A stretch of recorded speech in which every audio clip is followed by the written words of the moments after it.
কি ব্যাপার? ইদানিং কোনো খোঁজ খবরই নেন না। মনে হয় আপনার ভাব বাড়ছে। কি যে বলো তুমি, পীড়িতের কাছে ভাবের দুপয়সারও দাম নেই। যে পীড়িত করতে জানে তার ভাব থাকে না। পীড়িত করলে মানুষ ছেঁচড়া হয়ে যায়। এই যে যেমন ধরো আমার কথা, আমি তোমার উপরে যতই রাগ অভিমান করি না কেন, তুমি যখনই ডাকো আমি উড়ে চলে আসি। আপনি আমার সঙ্গে রাগ করছেন? কি নিয়া? এই যে এই যে দেখো, আমি যে তোমার উপরে রাগ অভিমান করেছিলাম সেটাও তুমি বুঝতে পারো না। শুধু তুমি একবার আমার চোখের দিকে তাকাও, আমি তোমার চোখের দিকে তাকিয়ে তোমার মনের ভিতর, তোমার মাথার ভিতরে যা ঘটছে সব কিছু আমি বলে দিতে পারি। এটাই হচ্ছে পার্থক্য। তাকাইলাম। এবার কোন তো আমার মনের কি খবর? যদি কইতে পারছেন তাহলে বুঝবো আপনি অনেক বড় প্রেমিক। আমি তোমার চোখের দিকে তো আমি তাকাতে পারছি না, আমার বুক ধরফর করছে। পারবো না, আমি পারবো না। পুরুষ মানুষের এরকম ঢঙের প্যাচাল এখনকার মায়েরা খুব ভালো করেই বুঝতে পারে। এখনকার মায়েরা আগের মায়ের মতো তো বলদ না। যাজ্ঞা অমর ভাই, হ্যাঁ? আমাদের কলেজে না একটা কালচারাল প্রোগ্রাম হবে। হ্যাঁ? ওইখানে না ম্যাডাম আমাকে স্বাগত বক্তব্য দেওয়ার জন্য দায়িত্ব দিছে আর কি। আমি না কখনো এগুলো আগে দেই নাই, তো তাই জানিও না কি কখন কি বলতে হবে। আপনি যদি একটু জাস্ট লিখা দিতেন না, আমি জাস্ট ওই অনুযায়ী মানে বলতাম। আমি আমি আমি আমি বুঝে গিয়েছি, আমি বুঝে গেছি। তুমি ধরো, তুমি ধরে নাও যে তুমি লেখা পেয়ে গেছো। আমি সকালে পাঠিয়ে দিচ্ছি। থ্যাংক ইউ অমর ভাই। আচ্ছা, হ্যাঁ? শুনলাম আপনি নাকি আগে শাহানা আপার পিছে ঘুরতেন, এখন যেমন আমার পিছে ঘুরেন। মানে এটা কোন ছাগল? মানে এটা তোমাকে কে বলেছে? মানে আমি শাহানার পেছনে আমি কেন ঘুরবো? হ্যাঁ, এটা সত্যি যে শাহানা আমাকে পছন্দ করতো। এটাই হয়তো গ্রামের লোকজন ইনিয়ে বিনিয়ে আগে পিছে করে একটা বলেছে যে আমি শাহানার পিছনে করতাম। আসলে সত্যি না, এগুলো তুমি বিশ্বাস করো না। মানে আমি তো এমন কথাও আমি শুনি যে নইমুদ্দিনের সাথে তোমার প্রেম। আমি বিশ্বাস করি না। মানে কোথায় তুমি আর কোথায় নইমুদ্দিন, কোথায় নইমুদ্দিন আর কোথায় তুমি। এই আর কি। হাসো কেন? না, এমনি আপনি মানুষটা যাতে মাতাল হইলেও না তাহলে ঠিকই আছেন। ও, তুমি অনেক দুষ্টু, অনেক দুষ্টু আছো। হ্যাঁ, আমি আমি লিখা আমি পাঠিয়ে দেবো। আচ্ছা, তোমাকে বাড়ি পর্যন্ত এগিয়ে দিয়ে এসে। না, পরে আবার গ্রামের মানুষজন দেখলে এটা নিয়ে আবার রটাবে উল্টা পাল্টা। না না, কে রটাবে? মানে আমরা আগে পিছিয়ে করে গেলাম। তুমি সামনে থাকলে আমি পিছিয়ে থাকলাম। ও ভাই, কালকেই দিয়েন কিন্তু সকালবেলা কি কি দিব? লেখাটা। ও হ্যাঁ, নিশ্চয়ই, নিশ্চয়ই দেবো। ঠিক আছে তাহলে। আসি। একটু গেলে মনে হয় যে কি এর কামড় মারতাম আমি।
উপস্থিত সুধীজন, বালডাঙ্গা গ্রামের নাম পরিবর্তন আন্দোলন কমিটির নবনির্বাচিত কমিটির সবাইকে শুভেচ্ছা, স্বাগতম এবং অভিনন্দন। গুরু, আমাদের এখানে করণীয়টা কি? হ্যাঁ, কবি আপনি আমাদেরকে বলিয়া দিন, আমরা কাহারদের সাথে গেঞ্জাম করিব, কাহারদের সাথে আমরা প্রহর করিব, আমরা দাউনিয়ে কারিয়াছি। বালক, তোমার যদি গ্যাঞ্জাম করার ইচ্ছা থাকে তাহলে তুমি অন্য কোনো দলে গিয়ে যোগ দাও। আমাদের কাজ গ্যাঞ্জাম করা নয়, আমরা আর্ট কালচার করা মানুষ। আমাদের আন্দোলনের প্রতিবাদের ভাষা হবে মিষ্টি মধুর। কেমন? সংগ্রামী ভাই ও বোনেরা, আমাদের এখন প্রথম কাজ হলো এই বালডাঙ্গা গ্রামের জন্য নতুন সুন্দর একটি নাম প্রস্তাব করা।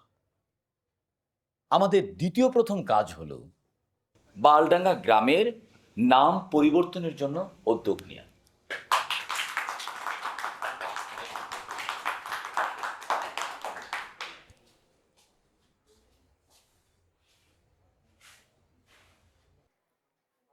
মহাকবি ওমর খৈয়াম, এই জায়গায় কি হইতেছে? এখানে কি হচ্ছে সেটা বোঝার দরকার নেই নইমুদ্দিন। তোমার কাজ হলো জমির দালালি করা, তুমি যাও গিয়ে জমির দালালি করো। আর্ট কালচার বোঝা তোমার কাজ নয়। তোমরা এই জায়গায় বৈশা নানামুখী ষড়যন্ত্র করতেছো গ্রামের নাম পরিবর্তন করার লাইগা। শোনো, একটা কথা বলি, সুখে থাকতে ভূতে কিলায়, এই কথাটার সাথে এই জায়গায় যারা আছে সবাই কম বেশি পরিচিত আছে। এই গ্রামের নাম পূর্বেও বালডাঙ্গা ছিল, বর্তমানেও বালডাঙ্গা আছে, ভবিষ্যতেও বালডাঙ্গা থাকবে। যদি কোনো বাপের বেটার সাহস থাকে, হ্যাঁ যেন বালডাঙ্গার বাল ফেলায়। এই তুই কেডা? তোর কথা কেন শুনতে পাবো? এখানে একটা কমিটি গঠন করা হয়েছে। এই কমিটির সম্মানিত সভাপতি হলাম আমি। জনাব, আপনার যদি কিছু বলিবার থাকে আপনি আমাকে বলিবেন, আমি বিবেচনা করিয়া দেখব। তোমার বিবেচনা আমি বাল দিয়া পুষি না। আমি পোলা বাচ্চা থাকতে এই গ্রামের নাম পরিবর্তন হইব না। এই গ্রামের নাম রাখছে আমার মরহুম দাদা জান। আমার আগেই সন্দেহ হয়েছিল এরকম একটা অশ্লীল নাম তোমাদের বংশের লোক ছাড়া কে রাখবে। কবি ওমর উদ্দিন, তোমার বাঁকা কথার অর্থ আমি বুঝি। তুমি কালচারাল করো করো, তুমি নাচা গানা করো করো, তুমি ডান্স করাও করো, তুমি কবিতা আবৃত্তির সম্মেলন বসাইয়ে দাও দাও, আমার কোনো আপত্তি নাই। তুমি মাইয়া মানুষ লইয়া ফষ্টি নষ্টি করো, লুচ্চামি করো, আমার তো কোনো আপত্তি নাই। কিন্তু আপত্তি আমার এক জায়গায়, গ্রামের নামের উপরে তুমি হাত বহাবা না। যদি তুমি হাত বহাও একদম খায়ালামো।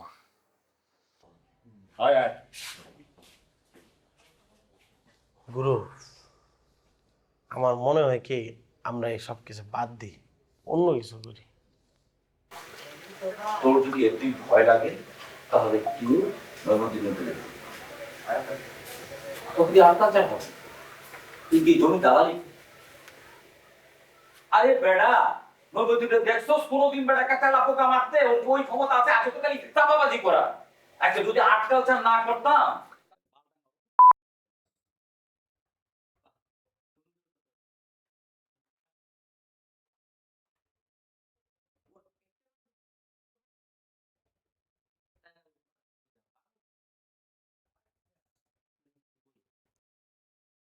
নবাব, এবার মনে হয় আমার মান ইজ্জত কিছু থাকবো না। নবাব, ও রাস্তা বলো।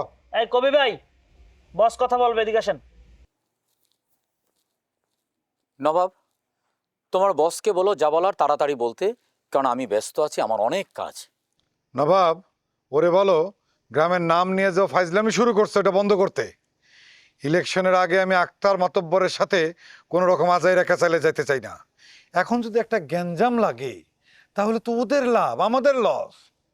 নবাব, তুমি তোমার বসকে বলো এই গ্যাঞ্জাম শব্দটিতে আমার আপত্তি আছে, কারণ আমি কোনো গ্যাঞ্জাম করছি না। আমি একটি যৌক্তিক এবং শান্তিপূর্ণ দাবি পেশ করছি, কারণ আমি একজন আর্ট কালচার করা মানুষ।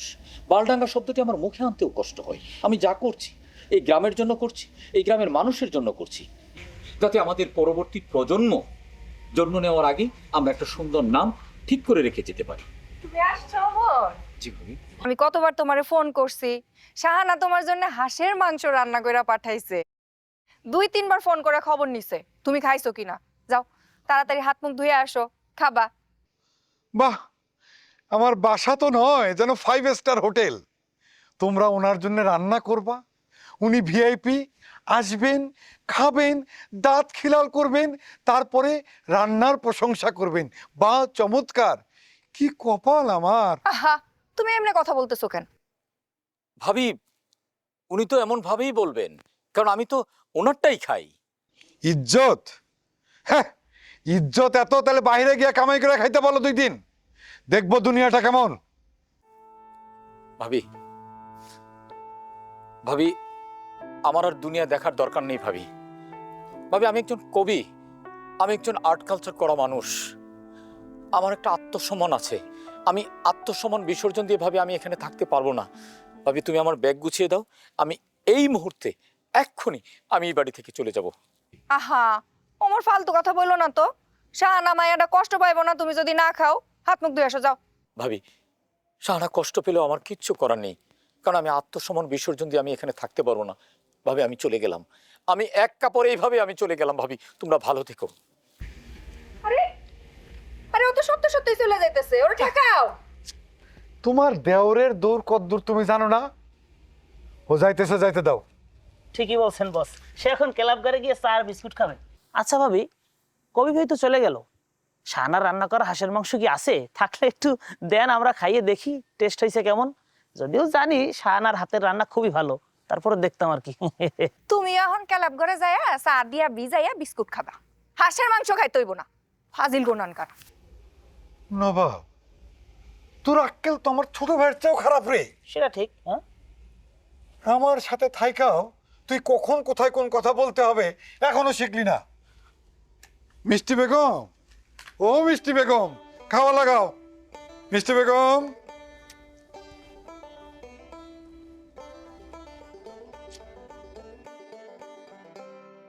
আমারও মনে হচ্ছে যে আমি একটা ভুল করে ফেলেছি। ঝগড়া শুরু করার আগে খেয়ে নেওয়া উচিত ছিল। গুরু, আমি একটা কাজ করি, আমি আমার বাড়ির থেকে আপনার লিগে ভাত নিয়ে আসি।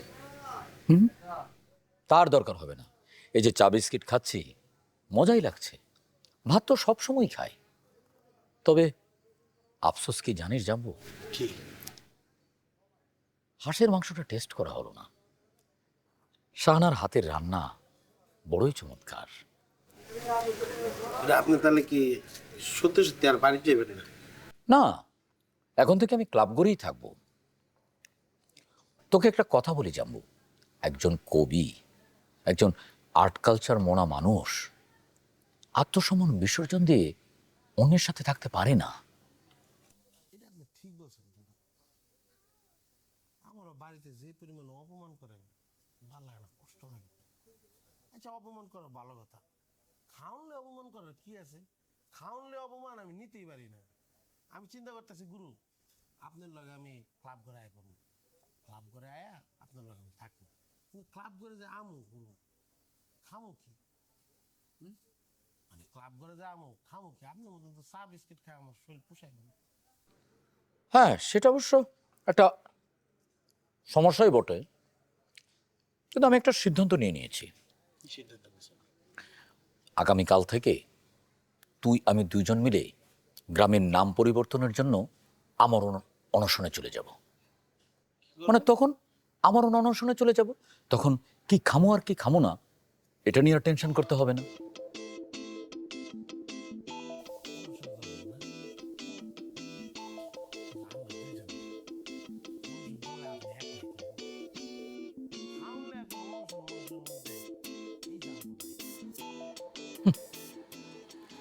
সারা জীবন আর্ট কালচার করে যদি এইটুকু ত্যাগ স্বীকার করতে না পারিস, তাহলে পরিবর্তন কিভাবে আসবে জাম্বু? গুরু, আপনার যা ইচ্ছা কর, আমার গায়ে লাগতেছে না। না খায় আমি বাঁচবো না, না খায় থাকে আর কোনো আর্ট কালচার মাঠ কালচারের মধ্যে আমি নাই, কোনো আন্দোলনের মধ্যে আমি থাকতে চাই না। আমার ক্ষুধা লাগছে গুরু, আমি বাইর যাবো। আপনার অনুসরণের কথাটা কর দরকার ছিল না, ক্ষুধা বাড়াই দিয়েছেন, জায়গা থাকেন। মনু ভাই, এইসব ছেলে পেলে দিয়ে কি হবে? ওরা তো আর্ট কালচারে কিছুই বোঝে না। আমি এতদিনে তো ওদেরকে কিছুই শেখাতে পারলাম না। কতটা খারাপ কম নাই কবি। আচ্ছা মনু ভাই, আগামীকাল থেকে তুমি আর আমি দুজন মিলে চলো অনশনে চলে যাই, কি বলো? কবির, আমার তো ডায়াবেটিস, কতক্ষণ পর পর খাওয়ানো লাগে, আর না খাইলে মাথা ঘুরায়, বমি বমি লাগে। তোমার ডায়াবেটিস, মাথা ঘোরায়, বমি বমি লাগে? দৌড় বাল, এসব বলার আটকাল তারি আর করো না। এই, তুমি বসে আছো কেন? যাও যাও, গিয়ে চা বেছো গিয়া।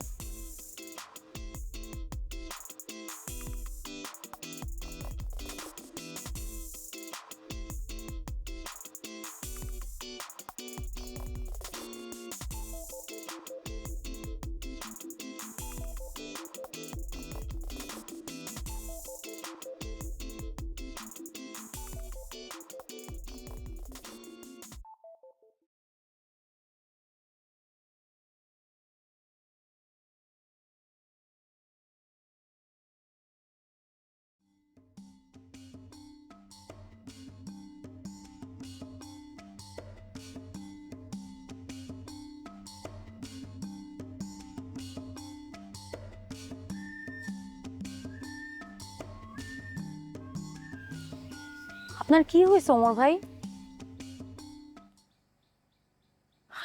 আমার কিছু হয় না সামিয়া, আমি এখানে ধ্যান করছি।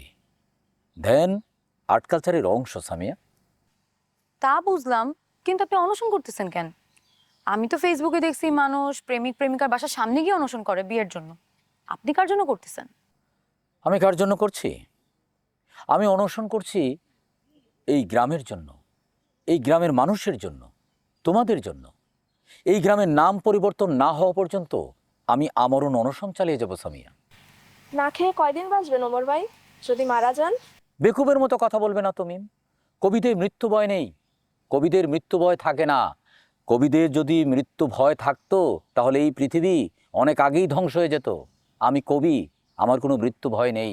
আমাকে মৃত্যু ভয়ের ভয় দেখাবে না মিম। আচ্ছা ঠিক আছে ভাই, তাহলে আপনি মরেন। ওমর ভাই, আমরা এখানে একটু টিকটক করবো তো, আপনার ধ্যানে কোনো সমস্যা হবে না তো? না, আমার ধ্যানের কেন সমস্যা হবে? তোমরা তোমাদের টিকটক করবে, আমি আমার ধ্যান করব, কোনো সমস্যা হবে না। করো প্লিজ।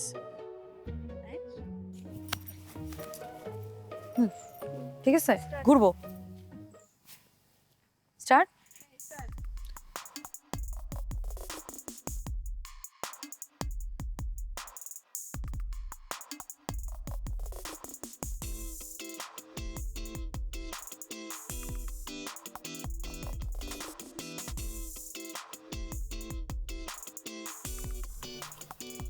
দ্রুত সময়ের মধ্যে যদি বড় হইতে চাও, খেটে নয় সেটে বড় হও। জি ওস্তাদ। গায়ে খাইটা দ্রুত সময়ের ভিতরে কেউ ধনী হইতে পারে না।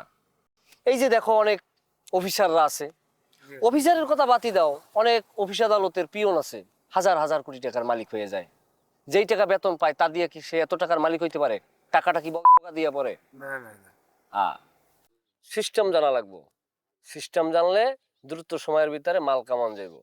এখন তুমি যদি ওমর উদ্দিনের মতো আটকালসার মারাও, জীবনে না খাইয়ে মরা লাগবে। ওস্তাদ, শুনলাম তো ওমর ভাই নাকি এবার সত্যি সত্যি অনশন করতেছে। তারে অন্বেষণ করতে দাও, সে অন্বেষণ করতে করতে না খাইয়া মরে যাইব। আর ওই যদি মরে যায়, ওর নামে আমরা একটা ছাগল চুরি করে গ্রামের সব মানুষের খাওয়াই দেবো। কিন্তু ওস্তাদ ঝামেলা কিন্তু একটা আছে। কি ঝামেলা? অনশন করতে করতে তো ব্যাক মানুষ গ্রামের হের পক্ষে যাইবো গা, আর 2 দিন পরে তো চেয়ারম্যানও আইবো। শুনলাম চেয়ারম্যানের কারণে নাকি এই বিষয়টা গেছে। কি কস? হ্যাঁ হ্যাঁ ওস্তাদ, আমিও শুনছি। শুনে কি তোমার পুটকির ভিতরে রাখলো বেটা? আরে আমার জানান লাগবো না? সবাই আমার ঘরে নিয়ে ট্রাম খেলতেছে, আমরা তো ওভার ট্রাম খেলতে হইব বেটা। জি ওস্তাদ। জি ওস্তাদ। বুদ্ধি হলে বাপেরও বড়। I got to.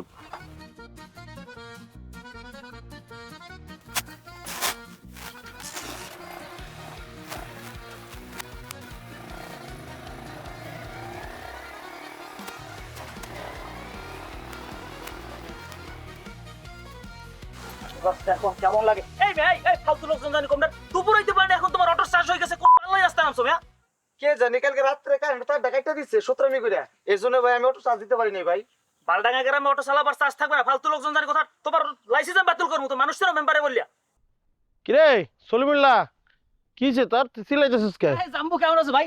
এবারে আমার একটু উপকার করতে ভাই, এই ব্যাগটা একটু ধর, আমি একটু বাসা পর্যন্ত পৌঁছে দিই, অনেকগুলো ব্যাগ তো। এদিকে আয়, এদিকে আয়। তুই কি অটোলার সামনে আমার অপমান করলি? তোর কি কোনো কারণে মনে হয় আমি কুলি? আমার বংশ পরিচয় সম্বন্ধে তুই জানোস? আমার দাদা রইলতেছে জমিদার, আর আমি জমিদার বংশের পোলা। আমার দাদা যখন বাজার থেকে আধা কেজি মাছ কিনতো, হেরাও সে কুলির দিয়ে নেয় হইতো। আর তুই আমার এই কুলির কাজ করে দিতে চাস? যা, তোর জিনিসপত্র লয়ে তুই যা, যা ভাগ যা।